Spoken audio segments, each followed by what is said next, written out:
오늘부터 이제 시작해서 본격적으로 7주간에 걸쳐서 153 축복 전도 운동을 실시하게 됩니다. 실제로는 9월 11일 주간에 이제 수목금이 추석이기 때문에 그 한 주간은 아무래도 여러분 좀 휴식을 취하고 또 가족, 일가 친척들을 좀 만나고 하는 그런 시간들에 마음과 시간들이 다 좀 소요가 되어져야 될 것 같아서 실제로는 10월 23일 며칠이라고요? 따라해 봅시다. 10월 23일.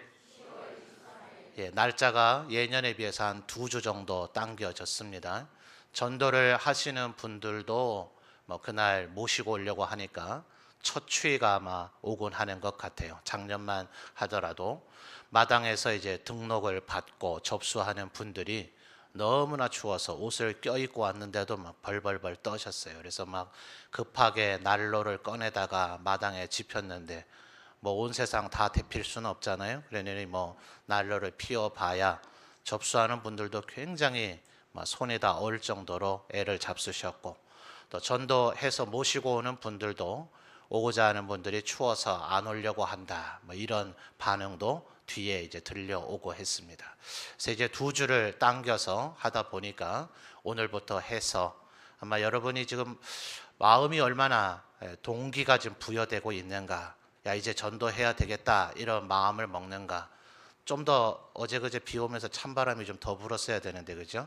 완전히 가을이 왔다는 느낌이 확 들어야 우리의 마음속에 그런 생각이 들 텐데, 조금 기온이 떨어지긴 했습니다만 아직 8월이고 또 날씨도 아직 무덥고 해서 얼마나 여러분의 마음속에 전도해야 되겠다 하는 그런 생각이 드는가 모르겠습니다. 기억하십시오. 오늘부터 이제 시작입니다. 이미 한 2주 전부터 태신자를 작정하시라, 태신자 작정 카드를 주보 속에 넣어 드리기는 했습니다만, 내일부터 이제 시작되는 특별 새벽 기도회를 통해서 우리의 마음속에 누구에게 전도를 해야 될까 스스로 하나님 앞에 기도하고 마음의 결심을 하여서 이제 실천에 옮겨보는 7주간의 운동을 펼치게 될 것입니다. 그래서 이 일들을 준비하면서 주보를 만들다 보니 오늘 여러분 광고를 들으면서도 야 광고 참 많다 이런 생각을 하셨겠습니다만, 저도 이거 만드는데 거의 하루 종일이 걸렸어요. 그냥 뚝딱뚝딱 타이핑만 치면 되는 것이 아니라 이 모든 것을 한 문장을 만들기 위해서는 3달 정도를 앞으로 있어질 일들을 한번 또 생각을 해봐야 되고, 또 시간 테이블들을 조정을 해야 되고, 제 방에 오면 이제 월력이라 그러죠. 매월 한 달씩 되어 있는 이제 목회 플랜을 적어놓는 노트가 있습니다. 거기에 계속 계획들을 세워보고 또 이렇게 당겨보고 또 뒤로 밀어보고 하면서 이제 이것들을 만들다 보니 광고를 만드는데도 이제 하루 종일 거의 걸리더라고요. 이제 그냥 하는 것이 아니니까.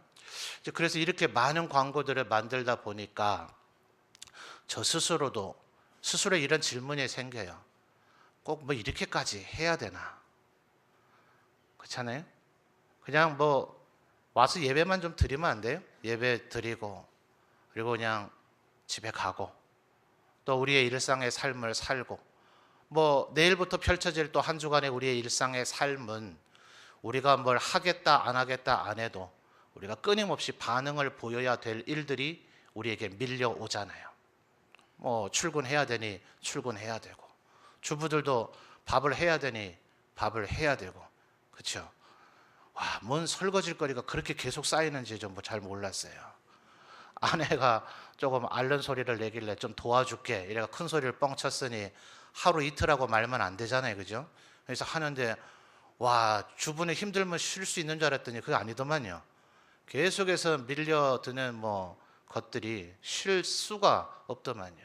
남자들만 고생하는 게 아니구나 하는 걸 새삼 느끼게 되는데, 우리의 일상의 삶은 그렇잖아요. 끊임없이 출근도 해야 되고 사람도 만나야 되고 학생들도 공부도 해야 되고 학교도 가야 되고, 그거 우리가 안 한다고 미뤄놓을 수 있어요? 안 할 수 있어요? 끊임없이 해야 되는 일들이 있기 때문에 교회에서 굳이 이런 거 합시다 이런 거 요청하지 않아도 우리의 일상은 쉴 틈도 없이 분주하고 바쁜 우리의 삶인데 구태여 이렇게까지 해야 될 필요가 있을까?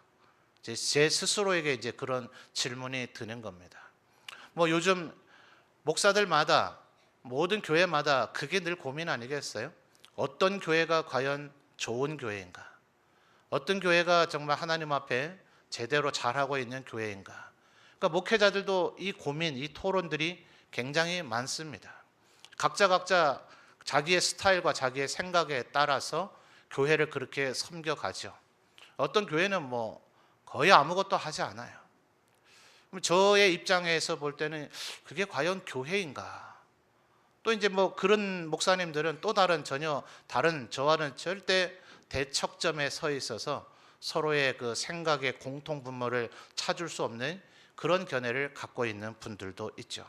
또 어떤 분들은 뭐 사회 문제에 아주 적극적으로 동참을 합니다.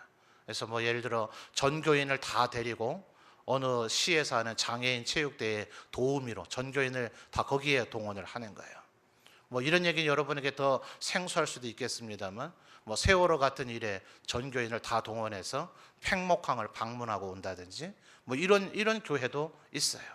사회 문제에 깊숙이 참여를 하는 거죠. 그래서 이 사회를 향해서 그리스도인들이 어떻게 살아야 하는가, 이거를 끊임없이 성도들에게 제시하고 그들을 그렇게 이끌어가는 교회도 있습니다. 제 스스로에게 성도들이 질문은 잘 저에게 안 하지만 성도들이 묻는다면 대답도 해줘야 될 터이니 제 스스로에게 묻는 겁니다. 뭐 때문에 이렇게 해야 되는가?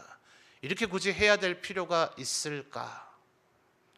여러분 지금 스스로 제가 한 질문, 아마 여러분의 마음속에 이미 이런 질문을 해보고 생각해 본 분들이 있을 수도 있다고 생각이 드는데, 전혀 그렇지 않다 하더라도 지금 여러분 스스로에게 한번 질문을 해보십시오. 지금 오늘 주보에 있는 이 수많은 일들, 이런 거 굳이 우리가 이렇게 꼭 해야 될 필요가 있을까? 어떠세요, 여러분? 어떤 대답이 지금 여러분 마음속에서 떠오르십니까? 제가 여러분에게 다른 것보다는 오늘 이것에 대한 우리가 먼저 마음의 동기부여나 좀 대답을 찾아봐야 되겠다 하는 그런 생각을 좀 하게 되면서 오늘 이 말씀을 한번 떠올리게 됐습니다. 여러분 2장 9절, 베드로전서 2장 9절 오늘의 본문 말씀을 한번 보십시오. 그러나 너희는, 자, 예수 믿는 우리들을 향해서 얘기하고 있는 거죠. 너희는, 여기 한 너댓 가지 정도 예수 믿는 그리스도인들이 어떤 존재인가 하는 것을 얘기합니다. 첫째는 뭐예요? 택하신 족속이다. 두 번째는요, 왕 같은 제사장들이다. 왕 겸 제사장이다, 이런 의미예요. 세 번째는요, 거룩한 나라이고, 네 번째는 그의 소유가 된 백성이다. 사실은 뭐 이 네 가지 개념, 또 두 번째 왕 같은 제사장이라고 하는 것을 왕과 제사장으로 나눈다면 무려 5가지나 되는 이 개념을 이해하고 설명하는 데에도 오늘 설교 시간을 다 해도 시간이 부족할 겁니다. 이미 이 본문은 여러분과 다른 시간들을 통해서도 제가 다른 설교를 하면서 이 본문을 인용하기도 하고 이 본문을 가지고도 설교를 한 적이 있었기 때문에 오늘의 이 상반절에 우리의 존재가 어떠한 존재이냐 하는 것을 설명하는 데 시간을 쓰지는 않겠어요. 여러분 이건 말하자면 요한복음 1장 12절에서 얘기하고 있는 것을 풀어놓은 것이라고도 볼 수 있습니다. 요한복음 1장 12절 뭐라 그래요? 영접하는 자, 곧 그 이름을 믿는 자들에게는 뭐예요? 하나님의 자녀가 되는 권세를 주셨다. 바로 그 권세를 지금 나열하고 있는 겁니다. 영접하고 예수님을 믿으면 하나님의 자녀가 되는 그 권세가 어마어마하죠. 여러분 뭐 대령까지도 뭐 소위에서부터 대령, 우리 지금 저기 소령님하고 제가 눈이 마주친 것 같아요. 우리 지금 등록하신 공군 파일럿 소령님도 계십니다만 장교들이 아무래도 부사관분들이나 병사들보다는 특권이 있죠. 근데 제가 돼보지는 않았지만 장군이 되면 대령과는 비교할 수도 없는 수십 가지의 특권이 있다 그래요. 요즘 뭐 논란이 되기는 합니다만 우리나라 국회의원들 특권을 없애야 된다, 이런 얘기들 나오잖아요. 꼭 그래야 될까요? 저는 이게 반동적인 얘기라고 생각해요. 일들 좀 잘하시지. 잘하라고 특권들 줄 걸 텐데, 잘했으면 그런 욕들 안 먹을 텐데 정작 해야 될 일은 안 하고 엉뚱한 일에만 잘하고 있으니 이런 국민들에게 욕을 먹는, 참 욕먹어서 배부를 것 같아요, 그죠? 특권들이 사실 굉장히 많아요. 근데 여러분, 국회의원의 특권이 아무리 많다 하더라도, 장군의 특권이 아무리 많다 하더라도 하나님의 자녀가 되는 그 특권과는 비교할 수 없는 줄 믿습니다. 그러니까 여러분, 한번 이 특권이 얼마나 어마어마한가를 한번 생각을 해보세요. 그런데 문제가 있어요. 2장 9절 다시 한번 보세요. 그 특권을 다 나열하고 나서 그의 소유가 된 백성이니, 그 다음 뭐가 나와요? 두 글자 뭐가 나와요? 아니, 성경을 보세요. 제 얼굴에 안 써 있어요. 그의 소유가 된 백성이니, 그 다음에 두 글자 뭐예요? 이는. 요게 문제예요. 이 앞에 나열되어 있는 특권을 그저 다 주는 게 아닙니다. 이 특권을 주고자 하시는 하나님의 이유가 있어요. 개념적으로는 다 이미 주셨어요. 근데 이게 실효적으로 여러분에게서 나타나야 되고 드러나야 되고 이것이 생성이 되어져야 되는데 거기에는 조건이 있는 거예요. 뭐 때문에 우리를 그렇게 해주시겠어요? 그렇게 해주시는 이유가 있는 것인데, 그것은 너희를 어두운 데서 불러내어 그의 기이한 빛에 들어가게 하신, 요거 자체가 뭐예요? 요게 아름다운 덕이다 라고 베드로는 설명하고 있는 거예요. 자, 뭐가 아름다운 덕이라고요? 우리를 어두운 데서 불러내서 그의 기이한 빛에 들어가게 하셨다. 아까 아마 우리 이상호 장로님 기도하시는 가운데서도 흑암에서 광명으로 오게 하셨다, 아마 이렇게 표현하신 것으로 제가 들은 기억이 있습니다. 요한복음에도 보면 예수 그리스도를 믿으면 사망에서 나와서 생명으로 들어갔다. 자, 하나님께서 우리를 그렇게 만들어 주시는 거예요. 구원이라고 하는 것이 어두운 데서 광명으로, 죽음에서 생명으로 우리를 완전히 송두리째 바꿔놓는 것이기 때문에 조금 개선하는 것이나 조금 발전시키는 것이나 뜯어고치는 정도가 아니라서 그것을 새로 태어남, 거듭남, 중생이라고까지 예수님은 표현을 했습니다. 그거 자체가 아름다운 덕이에요. 근데 문제는 이 아름다운 덕을 그 다음에 뭐 하라 그랬어요? 선포하게 하려 하십니다. 바로 이게 목적인 거예요. 하나님께서 우리에게 특권을 주시고자 하는 목적은 뭔가? 우리가 하나님이 얼마나 위대하신 분인가, 그분이 인간을 어떻게 변화시켜 주실 수 있는가, 그분이 인간을 어떻게 축복을 해 주실 수 있는가 하는 그분의 이 모든 것들을 지금 5글자로 뭐라 표현했다고요? 아름다운 덕. 이 아름다운 덕을 선포하도록 하기 위해서 이런 특권을 주신다 하는 거예요. 자, 그러니 여러분들이 지금 국회의원 얘기하니까 여러분들이 막 웃고, 큰 소리로 웃진 않았습니다만 저하고 얼굴 마주치면서 웃고 그 얼굴 표정, 고개를 끄덕끄덕 하면서 공감을 표현했어요. 여러분 다 특권을 박탈해야 된다는 거죠. 똑같은 논리입니다. 만약 하나님의 백성된 우리가 이 목적, 하나님의 목적을 안 한다면 하나님께서 우리에게 이와 같은 특권을 주실까요? 안 주실까요? 자, 아까 제가 이 말을 설명하기 전에 했던 얘기를 잘 들으십시오. 하나님은 이 특권을 우리에게 이미 존재적으로는 주셨어요. 근데 이것이 우리에게서 드러나야 됩니다. 실체적으로 그것이 드러나야 되고 그것이 우리에게 생성이 되어져야 돼요. 보다 확고한 그런 특권은 예수 그리스도 재림하실 때에 이루어집니다. 어차피 우리가 이 세상 살아갈 동안에 누릴 수 있는 이 특권, 이 영광, 권세는 어떤 면에서는 아파트 모델하우스와 같은 극히 일부에 지나지 않습니다. 그래서 어떤 찬송가의 가사에서는 천국의 영광을 여기서 맛본다 하는 이런 표현을 씁니다. 온전히 여기서 다 누리는 것은 아니에요. 그런데 그 맛보는 것조차도 사람마다 차이가 있단 말이에요. 어떤 사람은 예수를 믿는다고 하는데, 야, 저 지금 정말 예수 믿는 거 맞나? 다른 사람들이 볼 때, 아니 예수 믿으면 복 받는다던데, 이런 생각이 들 정도의 삶을 사는 이들도 있어요. 근데 어떤 사람들은 보면, 아, 그렇구나, 예수 믿으면 저렇게 복을 받을 수 있구나 하는 것에 정말 표준적인, 모델적인 증거가 되어지는 그런 삶의 차이가 분명히 현격하게 있더란 말이에요. 왜 그럴까요?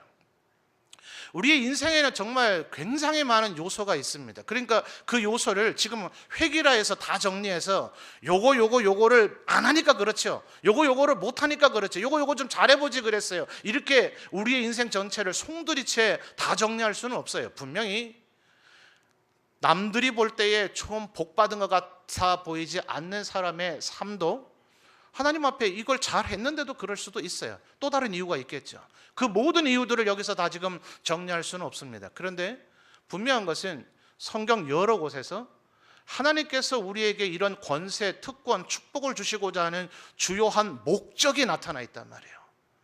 그 목적은 일관되게 이 얘기를 지금 하고 있더라는 거죠. 하나님께서 우리에게 왜 복을 주시려고 하는가? 우리 기분 좋으라고요? 우리 폼 재고 다른 사람들 앞에 뽐내라고요? 다른 사람들이 우리 보고 막 그저 부러워해서 오직 축복받는데 혈안이 되게 하라고요?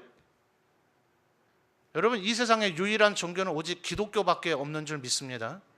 다른 종교라고 스스로들 주장하고 있는 것들은 실제로는 허상을 쫓고 있는 것이기 때문에 사전적인 의미로서 그걸 종교라고 말할 수가 없습니다. 그런데 한 발짝 물러나서 그들이 쫓고 있는 그 허상, 예를 들어 해탈, 석가모니라든지 말이죠. 뭐 알라라는 신이라든지 말이죠. 또 뭐 힌두교 같은 그들이 쫓고 있는 그런 신들이 실체적으로 존재한다고 칩시다. 그래서 이 세상에 수백 수천의 종교라는 것이 있다라고 칩시다. 한 발짝 물러나서. 그러나 이 종교가 과연 무엇을 추구하고 있느냐에 따라서 사회과학적으로는 고등종교와 하등종교를 나눕니다. 고등종교와 하등종교 나누는 분기점이 뭐냐? 자기와 자기 육신과 자기 배만을 위해서 그 종교 생활을 하고 있으면 그것은 하등 종교입니다. 최소한 사회 공익을 원하고 위하고 다른 사람을 위하고 뭔가 내가 뭐 혜택을 받았으면 그걸 다른 사람에게 나누고 베풀고 뭔가를 하고자 하는 그 정도는 돼야 소위 고등 종교라고 하는 반열에 들어갈 수가 있단 말이에요. 그런데 하물며 이 세상의 유일한 참된 종교를 믿고 있는 우리가 만약 예수 믿어서 정말 그 복이라고 하는 것의 실체도 굉장히 다각도로 좀 점검을 해봐야 되겠지만 흔히 인간들이 생각하고 있는 복, 물질적 풍요로움, 내 삶에 원하는 모든 것이 다 충족됨, 이것을 만약 복이라고 한다고 치면 그 복만을 위해서 만약 우리가 예수를 믿거나 신앙생활을 하고 있다면 그것은 기독교를 하등 종교로 전락시키는 거란 말이죠.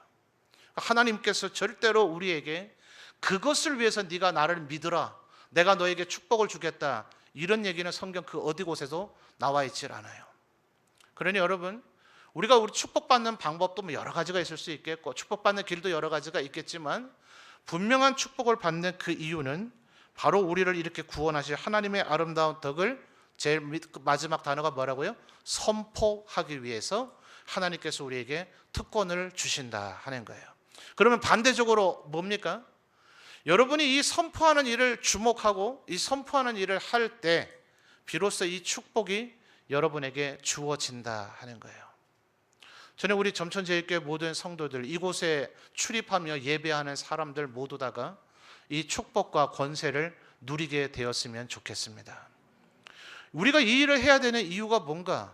이걸 끊임없이 최소한 1년에 한 번이라도 이런 말씀들을 다시 한번 우리가 기억하지 않으면요, 우리의 본능은 여전히 나 자신만을 돌아보게 되어 있습니다. 하나님을 사랑하라, 네 이웃을 네 몸과 같이 사랑하라. 얼마나 자기 몸을 아끼는 것이 우리의 본능이면 이웃을 뭐처럼 사랑하라고요? 자기 몸처럼, 자기 사랑하듯이 해보라는 거예요. 왜요? 인간은 그건 안 시켜도 알아서 하니까. 자기를 얼마나 아끼는지, 자기 애, 자기 사랑, 자기 만족, 자기 유익을 위하는 것은 말려도 해요. 금해도 합니다. 못하도록 핍박을 해도 끊임없이 자기를 위한 그것은 하도록 되어져 있거든요. 그래서 이런 말씀들을 우리가 최소한 1년에 한 번이라도 다시 한번 생각해 보지 않으면 우리는 절대로, 죄송하지만 이 자리에 있는 그 누구라 할지라도, 목사인 저라 하더라도요, 절대로 다른 사람에게 복음을 전한다, 시간을 내서 전도한다, 다른 사람들에게 구원 얻도록 도움의 손길을 베푼다 하지 않습니다. 절대로 우리의 본능이 그것을 하지 않아요. 안 하면 달라질까요? 안 하면 그만이지 않아요? 아니요, 그렇지 않단 말이에요. 하나님께서는 이 9절 상반절에 얘기하고 있는 이런 특권과 명예와 축복을 이런 일을 하는 이들에게 주시겠다고 이야기를 하셨다는 거예요. 자, 한 군데 한번 찾아볼까요? 에베소서로 가봅시다.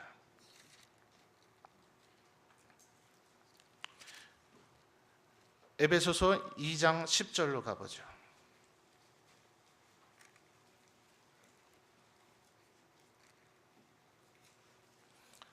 에베소서 2장 10절 찾으신 분만 아멘요.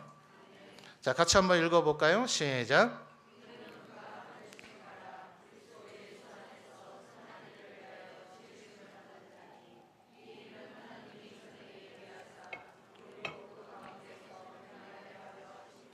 아멘. 자, 이 구절에서도 정확하게 드러나죠. 우리는 그가 만드신 바인데, 왜냐하면 그리스도 예수 안에서 그 다음 뭐예요? 선한 일을 위하여 지으심을 받았대요.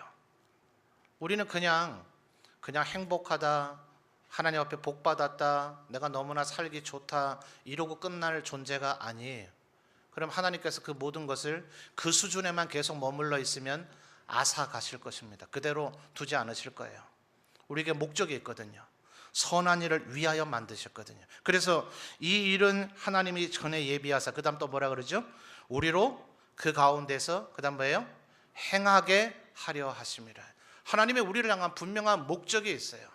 우리를 죄악 가운데서 구원해낼 때, 우리에게 그분의 자녀를 삼으실 때, 우리의 신랑이 되어 주실 때, 우리를 친구라 부를 때, 우리에게 복을 주실 때에는 분명한 그분의 목적이 있습니다. 그냥 의미 없이 어쩌다가 우연히 주어지는 것이 아닙니다. 그러므로 여러분, 역으로 우리가 이 일을 주목하면 하나님께서 약속하신 이 모든 것들을 우리에게 주신단 말이에요. 조금 되돌아가면서 빌립보서로 한번 한 군데만 더 가보죠. 빌립보서 1장 6절의 말씀을 보겠습니다. 에베소서 바로 뒤에가 빌립보서예요. 마구 백지 상태에서 찾으시면 또 엉뚱한데 헤맵니다. 몇 장만 넘기면 나와요. 빌립보서 1장 6절 찾으신 분만 아멘요. 같이 읽어주세요. 시작.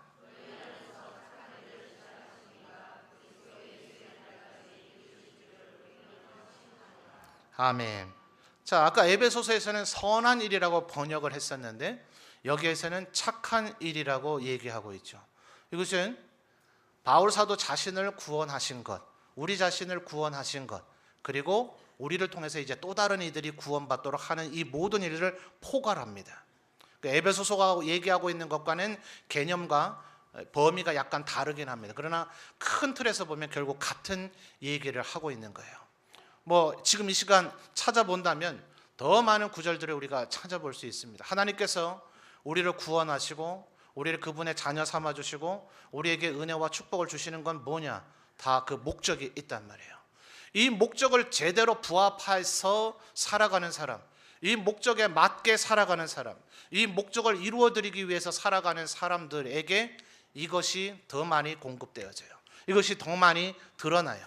그 일을 하고자 하기 때문에 그 일이 더 잘 되어지도록. 왜? 우리에게 무엇 때문에 왕같은 제사장을 만들어 주려고 하는가? 요 일을 하도록 하기 위해서 그런 권세를 주고자 하시는 거거든요. 그래서 이 일을 잘하면 잘할수록 이 권세와 축복이 더 많이 주어지게 된다 하는 거예요. 그래서 여러분, 우리가 이 가을철이 되면 이 일을 왜 해야 되는가? 바로 우리 성도들 복 받도록 하기 위해서 그래요. 안 믿어지나 봐요. 믿는 분만 아멘이요. 저는 제 자신이 그렇게 전도를 잘하는 사람은 아니에요. 저 자신도 아마 전도하라 그랬으면, 제가 목사가 아니었으면 도망갔을 거예요. 실제로 목회자가 되기 전에 주일학교 선생도 하고 청가대도 하고 별거 뭐 목사의 아들로 태어나 자라서 교회 안에서 하는 거 다 했지만 제 스스로 솔직하게 양심적으로 얘기해 볼 때 제일 열심을 안 냈던 것은 결국 전도예요. 각양의 이유를 대고 그 현장에서 도망갔어요. 교회 일해야 된다고, 다른 일 해야 된다고. 얼마나 핑계대기 좋아요. 주방에 가서 일도 해야 되고, 그죠? 주보도 접어야 되고, 서류 문서도 꾸며야 되고, 애들도 가르쳐야 되고, 찬양 연습도 시켜야 되고, 핑계댈 거는 무궁무진하게 많죠. 저 스스로도 전도하고자 하는 일에 그다지 열심을 내지 않았어요. 그런데 교역자가 돼서 전도를 집행을 해야 되다 보니까 전도 현장에 있음으로 저는 복받았다고 생각해요. 억지로라도 그 일에 제가 동참을 해야만 했으니까. 그 마음이 100% 처음으로부터 순전한 마음, 좋은 뜻, 요즘 빌립보서 새벽에 우리 강론하면서 그런 얘기들을 살펴봤는데요. 내가 정말 전도하고 싶어서 그 일을 했든 아니면 안 할 수 없으니 도저히 억지로라도 했든 그 일을 했더니 저 자신이 복받았습니다. 제가 간증할 수 있는 증거예요. 더더군다나 전도를 하면서 여러 교회를 섬겨오면서 그 교회 현장에서 전도 훈련하도록 하는데, 전도 동참하도록 하는데 사람 모으기가 쉽겠어요? 어렵겠어요? 이게 제일 어려워요. 놀러 가자 하는 데는 그다지 그렇게 모을 필요 없어요. 잘 모입니다. 알아서들 잘 모여요. 또 다른 안 좋은 일에도 또 사람들 잘 모여요. 뒤에서 뒷담화하고 불평하고 원망하고 쑥덕거리는 일들은 잘 모여요.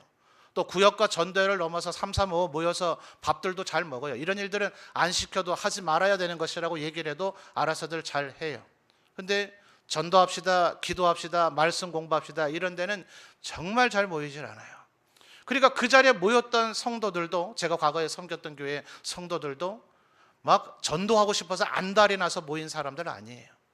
막 알르고 달래고 또 때로는 그렇게 예수 믿어도 되겠냐고 협박도 하고 이래서 모인 사람들이에요. 그런데 다 이렇게 되지는 않겠죠. 왜냐하면 그런 훈련과 사역에 동참하는 그 마음을 하나님께서 꿰뚫어 보실 테니까요. 또 우리의 기도의 제목의 성취와 달성은 다 또 다른 여러 가지 이유들과 하나님의 뜻이 맞아 떨어져야 되겠죠. 근데 놀라운 일들이 벌어졌어요.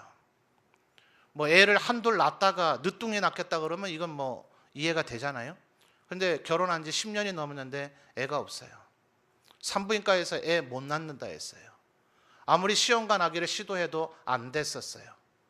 전도하러 다니다 보면 제대로 된 전도 훈련하면요 정신없이 바쁩니다. 하루 왼종일 그 일만 해도 그 훈련에서 요구되어지는 과제를 해올 수가 없을 상황이에요. 지금 뭐 얘기하려는지 아세요? 잠자리 할 시간조차 아마 없었을 거예요. 그런데 그 전도 훈련을 하는 동안 임신이 됐어요. 놀랍지 않습니까? 그분은 그걸 하고자 했던 게 아니에요. 전도 훈련을 하고자 했던 것인데 하나님께서 그 가정의 필요가 뭔지를 알고 그 가정의 필요를 응답해 주시는 걸 제가 봤단 말이에요. 이분이 놀라서 하는 얘기예요. 왜 내가 지금 임신이 됐는지 이해할 수가 없다는 거예요. 모두 다 안 된다 했는데. 어떤 분은 남편이 부도가 났어요. 집에 빨간 딱지 붙여졌습니다. 뭔 정신이 있어 전도 훈련을 받아요. 저는 그분에게 차마 전도 훈련을 하시라고 권할 양심, 이게 양심이라 해야 될지 모르겠어요. 제가 믿음이 부족해서겠죠. 저분이 좀 뭔 정신이 있겠나. 저 사람한테 지금 충성과 헌신, 주님의 위해서 영광을 돌리라 이런 얘기하는 것은 좀 광신적인 믿음이 아닐까 저는 이런 생각을 했어요.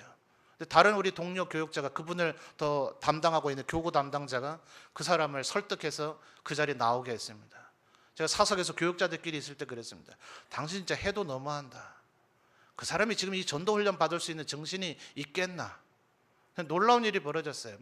자세한 건 제가 이런 경제적인 것들은 잘 모르기 때문에 전혀 기대하지 않은 데서 문제가 풀려서 부도가 났던 그 모든 문제가 해결됐어요. 이 남편이 와서 전도훈련 받은 게 아니에요. 아내가 전도훈련 받았는데 남편의 회사의 문제가 해결이 되어지더라 하는 거예요. 어떤 분 땅을 팔아야 된대요. 부동산 우리나라 경기가 좋으면 사고 파는 게 왕성하게 이루어지겠죠. 근데 한번 불경기가 되고 뭐가 꼬이기 시작하면 절대 안 되잖아요. 여기서 말하는 땅이란 조그만 작은 1, 20평 얘기하는 게 아닙니다. 굉장히 큰 덩어리를 얘기해요. 살 사람도 나서지도 않고 도저히 안 된다 싶을 때 하나님께서 그 전도 훈련을 하니까 그 문제를 또 해결하게 해 주시더라고요. 고3 둔 부모가 고3 뒷바라지 하면 반 고3 되어야 된다 하지 않아요? 전도 훈련하고 전도를 하는데 뭔 정신이 있겠어요. 근데 아이가 그다지 공부 잘하지 않았어요. 요즘은 대학 가는 방법이 하도 다양하기 때문에 이렇게 꼭 적용이 될 수 있을런지 모르겠습니다만 모의고사 때보다 10% 이상 점수가 더 나왔대요. 그래서 자기가 원하는 대학에 갔노라. 이건 제가 지어낸 얘기가 아닙니다. 12주짜리 전도 훈련을 하고 나면 마칠 때 마지막 주에 전도 훈련을 하면서 받은 은혜의 간증들을 적어내요. 저는 우리 교회 성도들만 데리고 하는 전도 훈련을 했던 사람이 아니라서 남미교회 성도 얘기를 제가 어떻게 다 속속들이 알아요. 근데 그분들이 자기가 받았던 은혜를 간증하면서 튀어나온 얘기예요. 저는 성도들이 이런 거 하는 거 절대로 좋아하지 않습니다. 전도합시다. 이거 좋아할 성도가 어디 있어요? 글쎄요. 계실까요? 혹시 계실는지 모르겠지만 별로들 좋아하지 않습니다. 제가 실체적으로 경험한 것은요. 목회자들조차도 이런 계획은 힘들어합니다. 이걸 집행하고 함께 유지해나가기가 쉽지 않죠. 근데 분명한 것은 있어요. 하나님께서 이 일을 제일 기뻐하십니다. 이 일을 힘써하는 사람들에게 복을 주십니다. 그래서 저는 해마다 이 일을 해야 되는 거예요. 이게 교회가 반드시 해야 될 일이기 때문에, 제가 좋아해서 하는 일도 아니고 제가 이 일을 하면 저에게 무슨 이득이 생겨서 하는 일이 아니라 이건 목사로서 성도들에게 당연히 하자고 촉구해야 되는 일이기 때문에, 또 여러분이 하나님의 백성이 맞다면 이 일을 주목하도록 만들어 드려야 되기 때문에, 어떤 이들이 이런 얘기를 합니다. 이렇게 인위적으로 7주간에 사람들을 몰아넣어서 하도록 들볶는 것이 과연 성경적이냐? 100% 성경적이진 않습니다. 자연적으로 여러분의 자발성으로 스스로 전도하게 해야 됩니다. 여러분이 대답해 보세요. 100% 자발성을 두고 가만 놔두면 전도를 해요, 안 해요? 답해 보세요. 해요, 안 해요? 해요가 나오는 것 같아요. 해요예요? 예, 하는 분도 전혀 없지는 않아요. 그런데 여러분, 우리 교회 연간 한 세 가족이 5, 60명 정도 등록을 합니다. 이 8월에서 9월, 10월 요 2달간에 다 등록하는 건 아닙니다. 근데 저는 양보할 수 없이 확언하며 얘기합니다. 가을에 이런 걸 하기 때문에 1월부터 7월까지도 등록이 생겨지는 거예요. 이걸 만약 안 한다면 아마 1년 내도록 가서 희귀한 일이 되어질 겁니다. 세 가족이 왔대? 우리 교회 등록한 사람이 생겼대? 와, 우리 교회도 그런 일이 있어? 여러분, 지금 이런 반응을 보이고 있는 교회가 전국에 태반이 넘습니다. 새 가족이 1년 내도록 가도 등록하지 않아요. 홈페이지 같은 데를 보면 새 가족 등록이라는 그런 사진을 찍어 놓는 그런 코너 자체가 아예 없어요. 왜요? 등록을 안 하니까. 그러니까 새 가족부가 아예 붕괴되고 없어져요. 왜요? 새 가족이 와야 환영도 하고 등록카드 등록해 보시죠. 권유도 해보고 그들을 양육도 하고 할 텐데 1년 내도록 그런 일이 안 생기니까 몇 년만 지나면 그 기관 자체가 다 유명무실해지고 훼손되어지고 흐지부지 되어져 버려요. 그리고 나서 새 가족을 하나님께서 보내주셨는데 아무도 그가 새 가족인지 알아보질 않아요. 아무도 그에게 등록을 권유하질 않아요. 그가 왔는지 갔는지 거들떠보지도 않아요. 그리고 등록카드를 내고자 해도 그를 어떻게 환영해야 될지도 알지 못해요. 슬픈 현실이 이게 지금 우리 한국 교회에, 적지 않은 교회에서 이루고 있습니다. 뭘 안 하고 있기 때문일까요? 그 교회들을 제가 면밀히 관찰해 보면 전도하지 않아요. 자발적으로든 이런 집중적으로든 전도하지 않아요. 그렇기 때문에 그들 교회는 아무런 일이 일어나지 않아요. 그 교회 부흥할까요? 부흥 안 해요. 그 교회 성도들이 복을 받을까요? 복을 받지 못해요.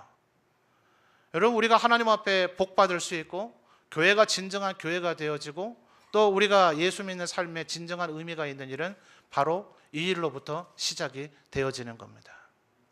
여러분, 아마 태신자 작전 카드를 받으셔서 거기에 보면 태신자를 올해 우리 성도들이 몇 명 작정할까 맞추기, 이번에도 들어가 있죠? 맞아요? 오늘 제가 지금 벽 보고 설교하는 것 같아요. 다들 좀 딴 데 가 계신가 봐요, 정신이. 예. 듣기 싫은 얘기하면 이제 정신이 점점 빠져나가요. 자, 정신이들 다 집으로 들어오라 그러세요. 자, 여러분, 올해 작정하는 우리 성도들의 숫자가 몇 명일까? 올해도 맞추겠습니다만 7년 전으로 한번 되돌아가 볼까요? 지금 이 자리에서 한번 맞추기 한번 해보죠. 2010년도에 우리 교회 성도들이 태신자를 몇 명 작정했을까요?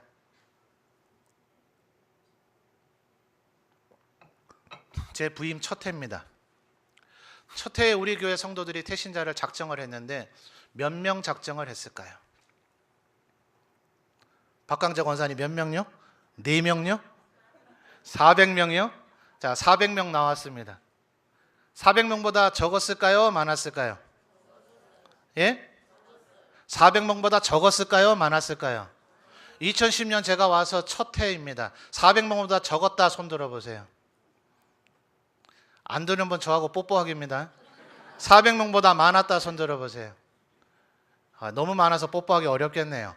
안 든 분들이 훨씬 더 많네요. 2010년에 작정을 한 첫 주 91명의 성도가 612명을 작정했습니다.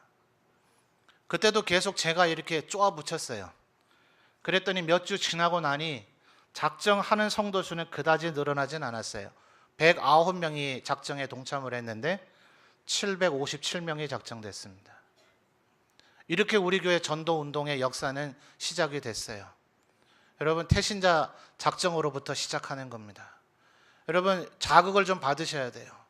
오늘 이 시간 여러분 마음속에 좀 자극을 받으시고 이 한 주간 동안 좀 결심을 하십시오.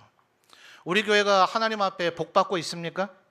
저는 지난 7년 동안 하나님께서 물론 지난 50몇 년간 계속해서 하나님 우리 교회에 은혜를 베풀어 주셨지만 그것은 우리 교회가 선교를 주목했고 전도를 주목했기 때문이라고 생각합니다.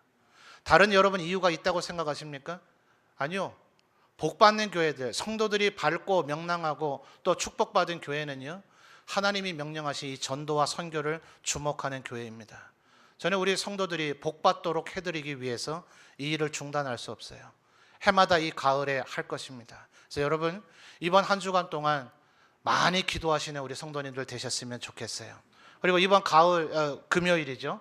9월 2일에 와서 같이 또 좀 간증을 듣고 여러분 동기부여가 됐으면 좋겠습니다. 돌아오는 주일이 되면 주보에 실을 거예요. 개성인 몇 명, 또 우리 김현미 전사님 몇 명, 김민기 전도사님 몇 명, 이영규 장로님 몇 명, 이렇게 실명을 해서 주보에 다 실을 겁니다. 보고 상태가 불량하면 뭐 조성경 빵명 이런 식으로, 상처 받을까 봐 지금 제 아내 이름인 건 아시죠? 후자는 제가 고민하겠습니다. 재직 이상은 안 적어내시면 아무개 빵명이라고 적을까 말까. 기억하시는지 모르겠어요. 2010년에 이것을 벽에다 게시했었습니다. 그랬더니 우리가 마음의 동기가 일어났어요. 그리고 그 운동의 동력이 지금까지 이어져 오고 있습니다. 여러분 한번 따라 하시죠. 새 출발, 새 마음, 새 도전. 7년 정도가 됐으니까 이제 매너리즘에 빠질 때가 됐어요. 지칠 때가 됐습니다. 이거 꼭 해야 되나? 한들 무슨 변화가 있나? 아니라니까요. 10월 23일 날 1000명, 10,000명이 오지는 않을지도 몰라요. 오히려 너무 많은 분이 와서 우리가 그들을 돌보며 섬기기가 버거울지도 몰라요. 10월 23일 주일 한 주 지난 주 돼봐야 그저 20, 30명의 등록 카드를 내지만 그들이 다 남아있는 것들은 아니다라고 얘기할런지 몰라요. 그러나 이런 일들을 하기 때문에 1년 가서 5, 60명이 등록하는 거예요. 그 뒷일을 우리가 여전히 해결해야 되겠죠. 왜 우리는 그들을 다 우리 교회에 남아있도록 붙들지 못할까요? 그건 우리 모두의 숙제이고 과제입니다.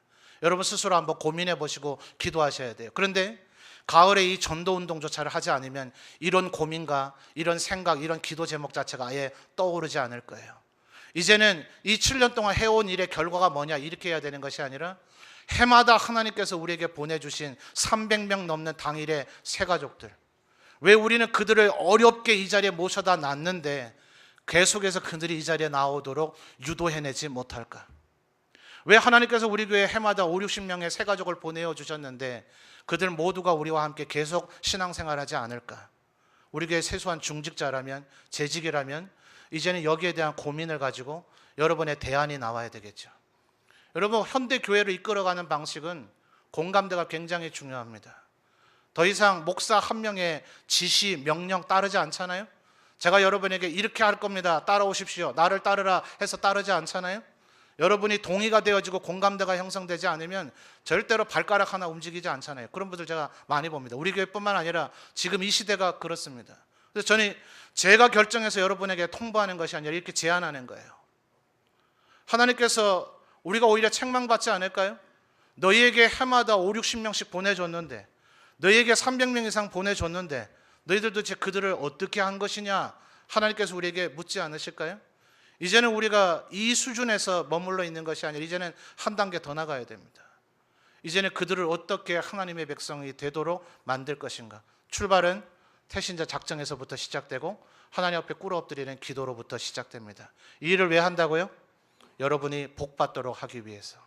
하나님 앞에서 우리에게 주어주신 이 특권과 명예와 권세가 전도하는 이들에게 하나님께서 주어주시기 때문에 그렇습니다. 이 7주간 동안 이 일을 열심히 감당하셔서 하나님 앞에 복받으시는 우리 점천제일교회 모든 성도들 되시기를 주님의 이름으로 축원합니다.